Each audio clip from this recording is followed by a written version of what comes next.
자, 두 번째 영상입니다.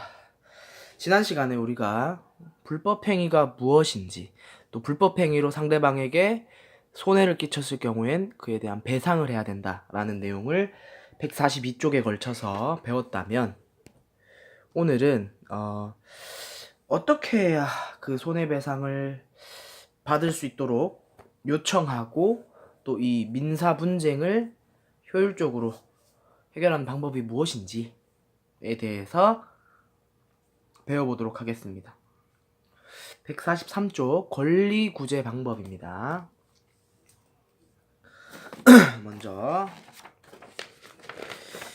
권리를 구제하는 방법에 대해서 제가 표로 정리해 왔습니다. 보시죠. 짠. 민사 분쟁의 간편한 해결 절차. 민사 분쟁은 개인과 개인 간의 분쟁이잖아요. 물론 해결하기 위해서는 법원에 가는 게 맞아요. 법원에 가서 민사소송이라는 재판을 통해서 해결하면 돼요. 주로 돈과 관련된 거래겠죠. 돈과 관련된 분쟁일 테고, 그러면 서로의 잘잘못을 따져서 재판, 민사소송을 통해서 해결하는 방법이 있는데, 사실 민사소송의 단점은 시간이 너무 오래 걸리고 또 굉장히 과정이 복잡하다는 겁니다. 변호사도 선임해야 되고. 그러니까 그 과정을 좀 안 거치고도 해결할 수 있는 그런 간편한 해결 절차부터 한번 살펴보도록 할게요. 첫 번째, 내용증명 우편제도입니다. 내용증명 우편제도. 내용증명 우편제도는 발송인이 언제 누구에게 어떤 내용의 문서를 발송했는지 우체국에서 증명해주는 우편제도예요. 여러분들 계약서 같은 거 쓰잖아요. 혹은 서로에게 돈 거래와 관련해서 내용을 쓰잖아요. 서류에.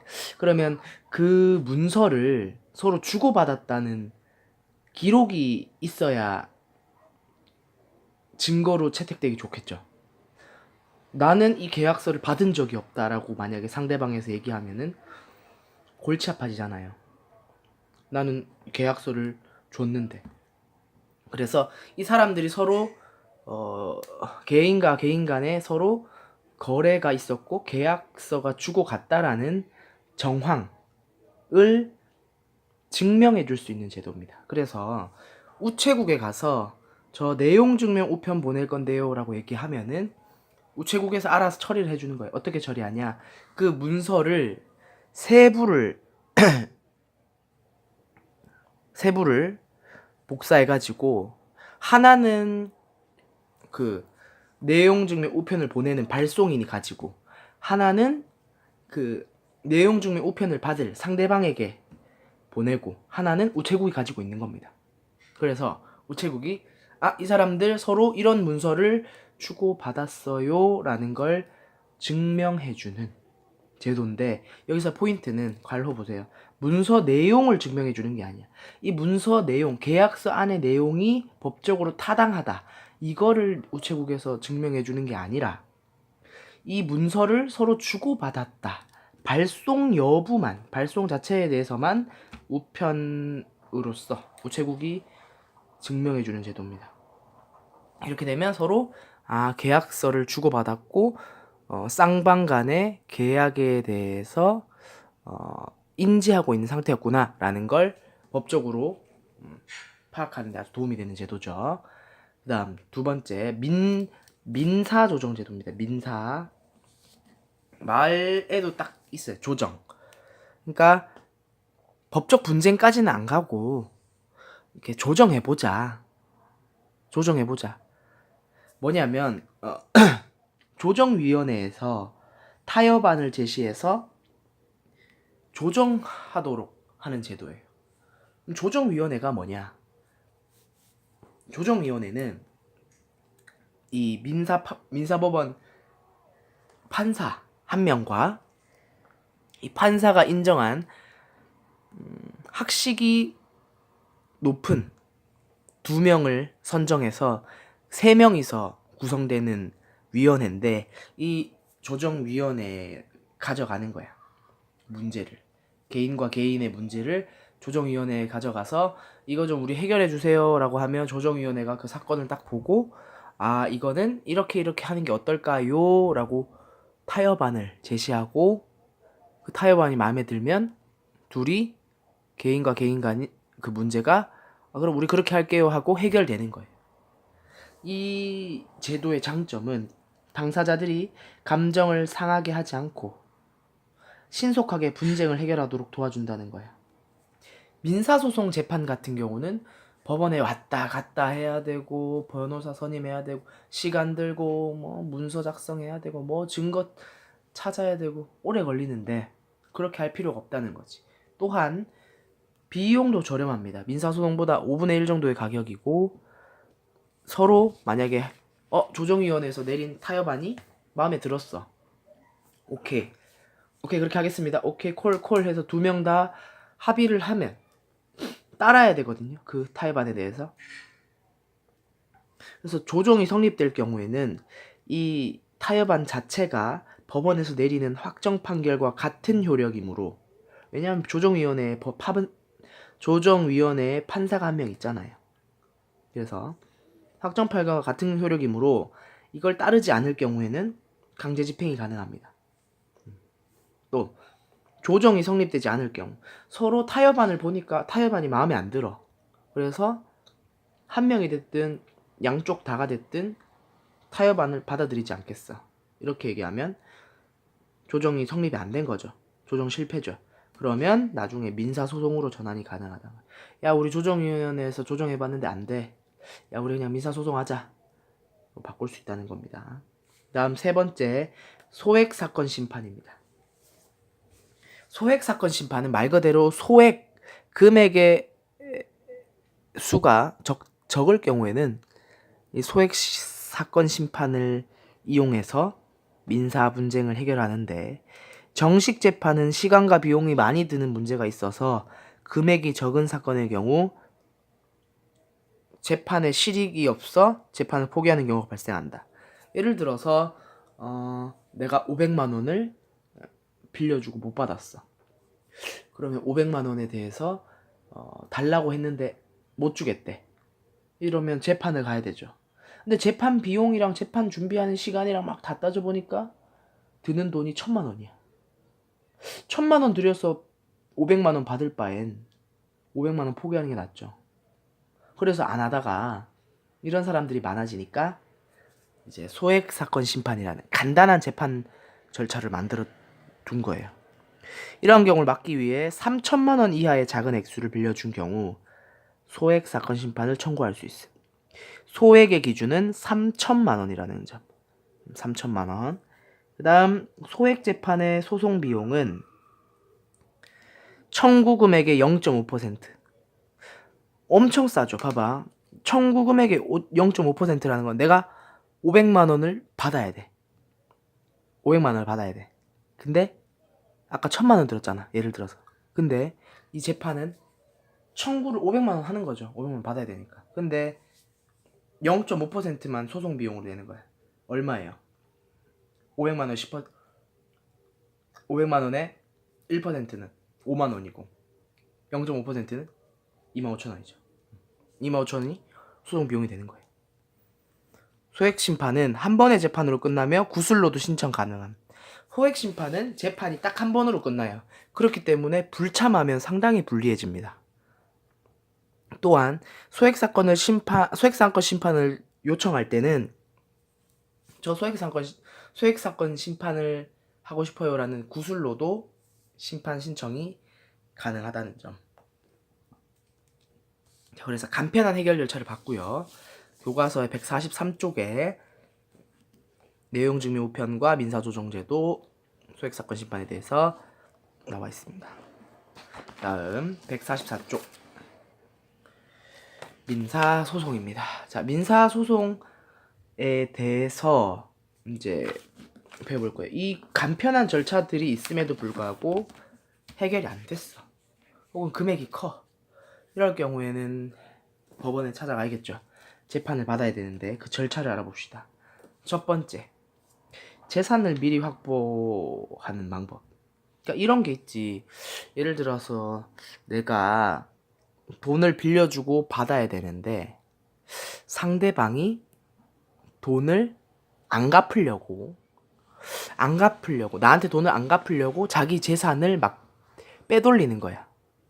예를 들어서 내가 빌려준 돈을 안 갚으려고 저 친구가 자기의 재산을 자기의 와이프 명의로 돌린다거나 자기의 부모님 명의로 돌린다거나 뭐 아들의 이름으로 돌린다거나 이렇게 돌려서 다 다른 사람들을 명의로 돌린 다음에 나중에 와가지고 봐라, 나 재산 없다, 너한테 갚을 돈 없다, 이런 식으로 발뺌할 수도 있잖아요. 그런 것들을 막기 위해서 자기의 재산을 마음대로 처분할 수 없도록 권리 행사를 제한하고 임시로 확보하는 그런 방법이 필요하겠죠. 그래서 원고의 신청으로 가능하며 피고가 재산을 함부로 처리하지 못하도록 임시로 확보하는 조치가 필요한데 그 조치가 가압류 조치예요. 원고 피고가 나오죠. 여기서 원고 피고가 뭐냐면 원고는 원하는 사람이에요. 뭘? 재판을 원하는 사람. 즉 이 민사소송을 신청한 사람이 원고가 되는 거예요. 주로 뭐겠어요? 돈 거래로 따지면 돈을 받아야 되는 사람이 원고가 되겠죠. 주로 꼭 그렇다는 건 아니고. 피고는 당했다는 거예요. 수동적으로. 피동 이런 말 들어봤어요. 그래서 소송을 당한 사람이고 주로 돈을 갚아야 되는 사람이 피고가 되겠죠. 그래서 돈을 갚아야 되는 사람이 함부로 재산을 처리하지 못하도록 원고가 신청을 하면 가압류 조치가 됩니다. 그래서 재산을 가압류 조치 시킨 다음에 이제 재판에 들어가는 거예요. 재판 결과가 나올 때까지 가압류 조치를 할 수 있다. 두 번째, 소송 및 판결 절차. 돈을 받을 권리가 있음을 법원으로부터 확인받는 절차겠죠. 당연히 원고는 민사소송을 제기한 사람이고 피고는 민사소송을 당한 사람을 말합니다. 또한 비슷한 표현으로 피고인이 있는데 피고인은 형사재판의 피고가 피고인입니다. 따라서 피고는 민사, 피고인은 형사라는 거 포인트고요. 그다음 민사소송에서 묵비권을 행사할 경우엔 묵비권 들어봤습니까? 침묵을 지키는 아무 말도 안 할 수 있는 권리가 묵비권이에요. 영화나 드라마에서 볼 수 있잖아. 묵비권을 행사할 수 있고 막 이러면서. 그 묵비권을 만약에 민사소송에서 행사할 경우에는 불리하게 돌아갈 수가 있어요. 어떻게 불리하냐면 상대방이 막 나는 쟤한테 이렇게 저렇게 이런 이유로 돈을 갚으려고 했는데 못 갚았습니다 라고 얘기를 했어. 근데 내가 듣기는 저건 다 거짓말이야. 너무 기가 차서 아무 말도 안 했어. 내가 쟤한테 돈을 받아야 되는데 너무 거짓말이야. 와 진짜 너무한 거 아닌가? 입 다물고 있었어 계속. 그러면 판사가 보기에는 상대방의 주장에 동의했다, 인정했다 라고 판단할 수 있어서 불리하게 적용이 될 수 있기 때문에 자신의 입장을 적극적으로 증명할 필요가 있습니다. 세 번째, 강제집행 절차. 이제 뭐 재판을 여러 번 하고 뭐 해가지고 최종적으로 판결이 났어. 자, 너는 저 친구에게 돈 3천만 원을 모두 갚아라. 언제까지 갚아라. 라고 판결이 났는데 그 판결을 따르지 않을 경우 혹은 그 판결에 대해서 따르는 과정을 강제집행 절차라고 해요. 예를 들어 저 사람의 재산을 몰수한다 라는 판결이 나오면 몰수하는 과정이 강제집행이 되겠죠. 그래서 국가적 힘을 빌려서 권리를 실현하는 그 과정이 강제집행이고요. 가압류된 재산을 매각하거나, 가압류 아까 시켰죠? 가압류 시켰던 거를 팔아버려서 그 판 돈을 가져가야 되는 사람이 받아가거나, 채무자가 가진 채권을 대신 행사한다. 채무자가 채권을 가질 경우가 있죠. 채권이라는 게 돈을 받을 권리인데 내가 돈을 빌려서 이 돈을 가지고 다른 사람들한테 막 빌려준 거야. 그러면 채무자인 동시에 채권자가 되는 거죠. 근데 이 채무자가 돈을 안 갚았어. 그러면 채무자의 채권을 내가 가질 수 있는 거예요. 다음, 미리 공증을 받았다면 민사재판 없이 곧바로 집행 절차 가능. 공증은 지난 오프라인 시간에 배웠죠. 이 공적으로 증명하는 건데 변호사에게 공증을 받을 경우에는 계약서 공증을 받을 경우에는 이런 재판 과정 없이 민사소송 없이 곧바로 강제 집행이 가능해서 재산 처분을 한다거나 채권을 가져온다거나 할 수가 있다는 겁니다. 자, 뒤쪽을 잠깐 볼게요. 144쪽까지 했고요. 이메일 내용 증명도 있어요. 샵메일, 우편 증명 제도도 있었죠. 이메일을 주고받은 거를 증명하는 그런 제도도 있다는 거. 자, 권리구제를 돕는 기관입니다. 교과서로는 146페이지. 어려운 거 없어요. 그냥 뭐 이런 기관이 있다. 대한법률구조공단, 한국가정법률상담소, 대한변호사협회. 대한법률구조공단은 민사형사사건 모두를 관여하고 비영리 공익법인이면서 법률상담과 법률구조 등의 서비스를 제공하며 국민의 인권을 보호하는 단체입니다.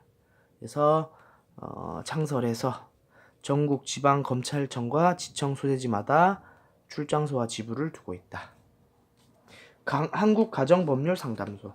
이름에 가정이란 말이 들어가서 가정 문제만 해결하는 거 아닌가? 이거 집안 싸움이나 뭐 이렇게 막 이런 것만 도와주는 거 아니야? 돈 거래는 안 해주는 거 아니야? 아닙니다. 법률 전반에 대한 상담과 교육을 하는 상담소고요. 대한민국 최초의 여성 변호사 이태영 박사가 법률구조기관으로서 개설을 했고요. 양성평등이나 법률구조 사업에 앞장서고 있는 단체라는 거. 또 대한변호사협회, 현직 변호사들이 법률 상담을 제공하는 곳이고 상담과 심사를 통해서 대상자를 선정하고 각종 비용을 지원해주는 이런 기관이 있으니까 법적 문제가 발생했을 때 도움을 받을 수 있다는 점. 반드시 돈을 들여서 변호사한테 상담을 받을 필요는 없다. 자, 다음 145페이지까지 했는데 간단하게 이것만 볼게요. 자, 민사소송과 형사소송. 형사소송은 나중에 배울 거예요. 중간고사 이후에 배울 건데 잠깐만 볼게요. 민사소송은 개인과 개인 간의 그 문제로 발생한 문제를 해결하기 위한 재판이고요. 형사소송은 어떤 개인이 사회적으로 파장이 큰, 사회적으로 상당히 큰 영향을 끼쳤다. 악영향을 끼쳤다. 이거 사회적으로 혼란을 가중시켰다라고 봤을 때 국가가 이 개인에게 소송을 걸어서 재판을 하는 과정을 형사소송이라고 합니다. 원고, 이 소송, 재판을 원하는 사람은 주로 민사소송은 피해자고요. 형사소송은 검사입니다. 검사 들어봤죠? 다음 피고는 가해자고 형사소송은 범죄인이에요. 주로 뭐 마약, 뭐 살인미수, 그죠? 도박, 뭐 이런 것들, 사회적으로 논란이 큰 것들. 소송 시작. 민사소송은 원고의 소장 제출로 소송이 시작됩니다. 그러니까 요렇게 원합니다 라고 법원에 재판을 요구하는 소장을 제출하면 시작이 되는 거고요. 형사소송은 검사가, 국가에 소속된 검사가 공소 제기하면서 소송이 시작되는 겁니다. 변호사 여부, 민사소송은 변호사 없어도 가능합니다. 근데 형사소송은 변호사가 반드시 필요해요. 피고가 말한. 왜냐하면 검사가 이 법적 지식을 많이 갖고 있으니까 상대적으로 피고보다 유리하거든요. 그렇기 때문에 피고 또한 법적 전문가인 변호사를 반드시 데리고 있어야 된다는 거. 다음 마지막으로 재판의 가능성. 당사자의 합의, 소치하, 화해 등으로 재판이 끝날 수 있다는 점. 서로 개인 간의 문제로 재판을 가려고 해서 재판을 갔지만 마지막에 화해를 했다면 재판을 취소할 수 있는 거예요. 하지만 형사소송은 당사자, 피해자와 가해자가 서로 뭐 살인 미수 사건이 일어나서 내가 얘를 죽이려고 했었어. 그래서 얘가 죽을 뻔했었네. 그걸 보고 검사가 공소 제기해가지고 내가 재판에 왔어. 그래서 내가 피해자에게 찾아가서 미안하다고 빌었고 사과를 해서 사과를 받았어. 그러면 이 사건은 없어지는 게 아니라 계속 진행된다는 거예요. 당사자들 간의 합의와 관계없이 재판이 진행된다는 점. 그래서 민사소송과 형사소송의 비교까지 알아보고 145쪽까지 한번 알아봤습니다. 자, 여기까지 하겠습니다. 영상.